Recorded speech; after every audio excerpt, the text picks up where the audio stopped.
aujourd'hui, on va voir le cours sur la psychiatrie légale.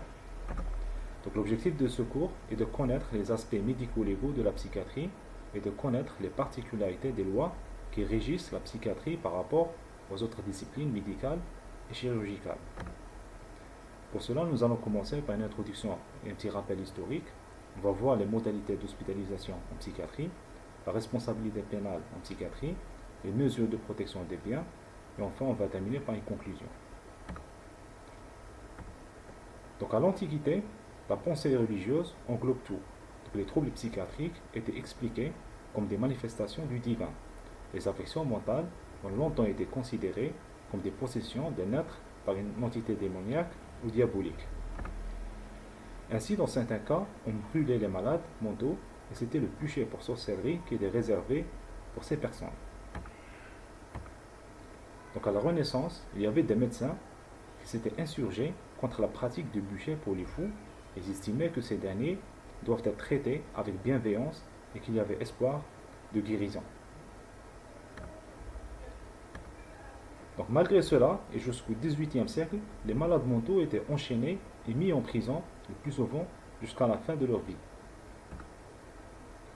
À la fin du XVIIIe siècle, Philippe Pinel, qui est nommé médecin-chef à la Salpêtrière en 1795, et Jean-Baptiste Poussin, son surveillant, décident de retirer leur chaîne aux fous après avoir constaté que certains le sont pour une période et d'autres continuellement. Ils entreprennent de classer les maladies mentales en catégories selon leurs signes cliniques, leur continuité ou discontinuité, les crises de folie, etc. Donc c'est la naissance de la psychiatrie. Donc en 1838, Esquirol, qui était l'élève de Pinel, élabore la première loi sur les aliénés. Elle créait le système asilaire dont nous vivons aujourd'hui la fin. Elle organise le réseau de prise en charge de santé publique des aliénés. Donc ce réseau d'asile se substituera rapidement aux hospices et dépôts de mendicité préexistants. Donc la loi de 1838 servira de modèle à la dotation de très nombreux pays en système législatif sanitaire propre. C'est le cas même pour l'Algérie. En effet, la loi de 1838 a régi la psychiatrie algérienne jusqu'à 1976. Et la première loi de santé mentale algérienne date du 23 octobre 1976. Donc cette loi a été remplacée par la loi du 16 février 1985 et cette loi a été modifiée en juillet 2018. Donc on peut se demander quel est l'intérêt de créer des lois qui sont spécifiques à la psychiatrie. Donc premièrement, l'intérêt de ces lois est de défendre le patient après un acte médico-légal. En effet, certains troubles psychiatriques entraînent une altération du jugement et du raisonnement. C'est le cas par exemple des psychoses. Donc une personne qui a un délire de persécution, elle peut commettre un acte de violence envers le persécuteur désigné. Et dans ce cas, est-ce qu'on doit juger cette personne comme une personne normale et la mettre en prison? Donc la réponse bien sûr est non. En effet, c'est la maladie qui est à l'origine du passage à l'acte et cette personne nécessite plutôt des soins en psychiatrie. Donc il fallait créer des lois pour permettre l'abolition de la responsabilité pénale de ces personnes dans ce genre de cas. Deuxièmement, elles servent à protéger les malades contre l'exploitation par leur entourage et par la société s'ils sont incapables de gérer leurs propres affaires. C'est le cas par exemple de quelqu'un qui a un retard mental, qui a un héritage et qui ne peut non seulement pas gérer ses biens, et qu'on peut facilement l'exploiter et lui voler ses biens. Enfin, ces lois permettent d'hospitaliser le malade, même sans son consentement, lorsqu'il est en danger. En effet, certains troubles psychiatriques entraînent une anosognosie, c'est-à-dire la personne n'est pas consciente qu'elle est malade, et dans ce cas, le malade va refuser l'hospitalisation, même si sa vie ou la vie d'autrui est en danger. C'est pour cela qu'il nous fallait des lois pour hospitaliser les malades contre leur volonté. Dans notre religion, l'islam, il existe des textes par rapport à la responsabilité pénale des personnes atteintes de troubles mentaux graves et par rapport à la protection des biens. Par exemple, عن النبي صلى الله عليه وسلم قال رفع القلم عن ثلاثة عن النائم حتى يستيقظ وعن الصغير حتى يحتلم وعن المجنون حتى يعقل. Donc dans ce hadith, on est en train de parler de la responsabilité pénale de trois types de personnes. Donc la personne qui est en train de dormir, qui n'est pas responsable de ce qu'elle est en train de faire, de l'enfant, et enfin de la personne qui est atteinte de troubles mentaux graves, al-majnoun. Et dans Surat An-Nisa, Surah numéro 4, ولا تأتوا السفهاء أموالكم التي جعل الله لكم قياما وارزقوهم فيها واكسوهم وقولوا لهم قولا معروفا. Donc dans cette ayah, on est en train de parler de la protection des biens des personnes qui sont atteintes de troubles mentaux. Il faut savoir aussi que le premier asile construit en terre d'islam, c'était à Damas en 707 par l'émir Al-Walid bin Abd al-Malik, donc pratiquement un siècle avant l'Occident.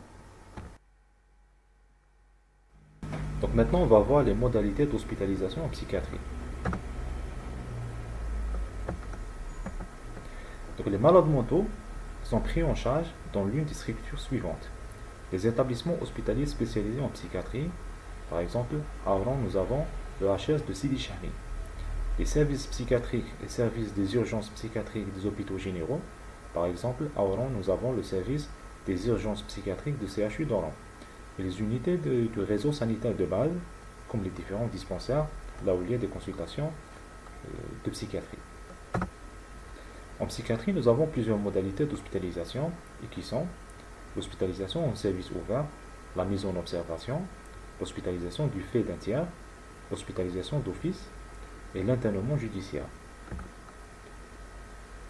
Donc l'hospitalisation en service ouvert est utilisée lorsque le patient est conscient de ses troubles et il demande des soins.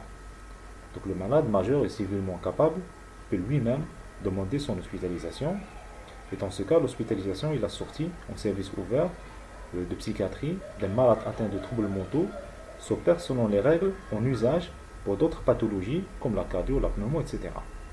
Dans le cas où le malade est incapable et n'ayant pas de famille, le représentant légal peut établir la demande d'hospitalisation. Donc la mise en observation et l'hospitalisation du fait d'un tiers. Donc la mise en observation ou l'hospitalisation du fait d'un tiers intervient lorsque les troubles présentés par le malade rendent impossible son consentement et que son état impose des soins immédiats et une surveillance constante en milieu hospitalier.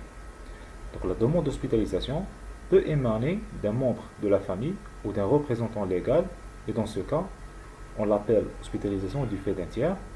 Cette demande d'hospitalisation peut émaner d'une autorité publique, notamment le wali, le président de l'Assemblée populaire commune, le chef de sûreté de Daïra, le commandant de la compagnie de la gendarmerie nationale, et dans ce cas, on parle de mise en observation. Dans l'hospitalisation du fait d'un tiers et dans la mise en observation, l'indication de l'hospitalisation revient au médecin psychiatre, c'est-à-dire si la famille d'un malade ou si une autorité demande une hospitalisation et le médecin psychiatre juge qu'elle n'est pas nécessaire, il peut refuser cette demande d'hospitalisation. Maintenant, on passe à l'hospitalisation d'office. Donc, c'est une hospitalisation qui se fait sur décision du wali après une expertise psychiatrique. Donc, la décision d'hospitalisation d'office est prise par arrêté du wali pour une durée de 6 mois au maximum et peut faire l'objet de renouvellement dans les mêmes formes. Donc, un médecin psychiatre ne peut pas refuser ce type d'hospitalisation. Donc, l'internement judiciaire. L'internement judiciaire est une hospitalisation par une décision de la justice. Donc, c'est le procureur ou le juge qui peuvent l'ordonner. Il se fait lorsqu'une personne atteinte d'un trouble mental grave commet une infraction. Donc, au lieu d'incarcérer cette personne, on l'hospitalise en psychiatrie pour recevoir des soins. Il peut se faire aussi lorsqu'une personne développe des troubles psychiatriques au sein de la prison. Dans ce cas, cette personne est transférée à l'hôpital psychiatrique pour recevoir des soins, mais une fois guérie, elle va retourner en prison. Comme le placement d'office, sa durée est de 6 mois au maximum et peut faire l'objet de renouvellement, et le médecin psychiatre ne peut pas refuser ce type d'hospitalisation. Maintenant, on passe à la responsabilité pénale des personnes atteintes de troubles mentaux. La responsabilité pénale est l'obligation faite à une personne reconnue coupable par un tribunal de répondre d'une infraction commise et de subir la sanction prévue par la loi qui la réprime. La responsabilité pénale connaît des facteurs d'atténuation ou d'exclusion dont les plus importantes sont la maladie mentale et le jeune âge. Le code pénal algérien exclut la punissabilité des personnes atteintes de démons juridiques, atteintes donc de troubles mentaux graves. Celles-ci ne peuvent donc pas faire l'objet d'une sanction pénale, mais seulement d'une mesure de sûreté. Donc l'article 47 du Code pénal stipule qu'il n'est pas punissable celui qui était en état de démence au moment de l'infraction. Le terme démence utilisé dans cet article doit être compris dans le sens altération des facultés mentales et de la capacité du discernement. En effet, ce terme peut prêter à confusion avec la démence qui est définie comme un affaiblissement psychique qui altère les fonctions intellectuelles fondamentales comme la mémoire, l'attention et le langage. C'est le cas par exemple de la maladie d'Alzheimer. Ainsi, le malade mental échappe à la responsabilité pénale à deux conditions. Donc la première tient à la nature du trouble qui abolit le discernement ou le contrôle des actes. En effet, ce n'est pas tous les troubles psychiatriques qui altèrent le jugement et le raisonnement. Par exemple, une personne qui est atteinte d'un trouble anxiété généralisée est consciente de ses actes. Si elle commet une infraction, elle est responsable de ses actes devant la loi. Ainsi, l'article 47 du Code pénal s'applique aux troubles mentaux graves, comme par exemple la schizophrénie, le trouble bipolaire, etc. La seconde condition tient au moment où se produit l'infraction. Et là, je vous donne deux exemples. Supposons qu'une personne a commis un meurtre et ensuite elle a développé un trouble psychotique. Donc le trouble psychotique est survenu après le meurtre. Donc la personne était consciente de ses actes au moment des faits. Dans ce cas, elle est responsable de ses actes. Donc le deuxième exemple, donc supposons qu'une personne atteinte d'un trouble bipolaire commet une infraction à la loi. Donc, le trouble bipolaire est un trouble qui évolue par épisode et entre les épisodes, la personne est en rémission complète. Donc si cette personne a commis l'infraction durant un épisode maniaque, elle peut être déclarée non responsable de ses actes selon l'article 47 du Code pénal. Par contre, si cette personne commet l'infraction entre deux épisodes, en rémission donc, elle est responsable de ses actes. Donc pour que le juge puisse prendre une décision concernant la responsabilité pénale d'un inculpé, il doit demander une expertise psychiatrique pénale. Donc le rôle de l'expert consiste à donner un avis technique sur l'état mental de l'expertisé et qui serait susceptible d'être constaté et retenu comme source de non-punissabilité.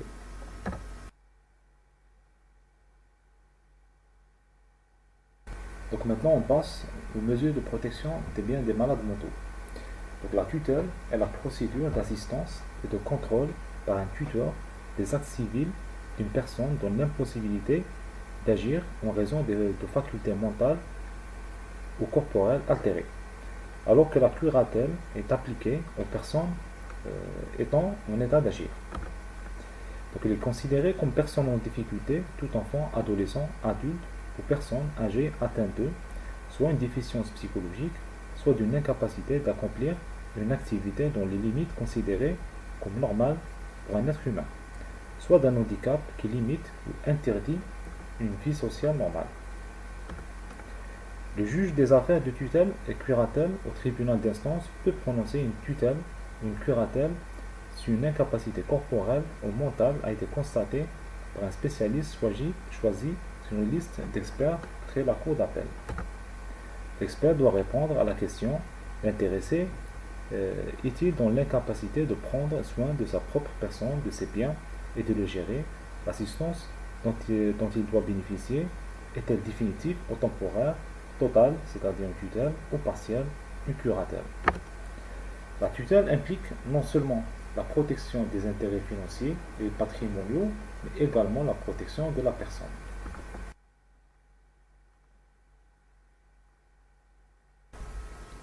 Donc en conclusion, on peut dire que la psychiatrie a plusieurs aspects médico-légaux. Donc le médecin doit connaître ces lois pour protéger les personnes atteintes de troubles mentaux et pour permettre leur prise en charge. Et je vous remercie pour votre attention.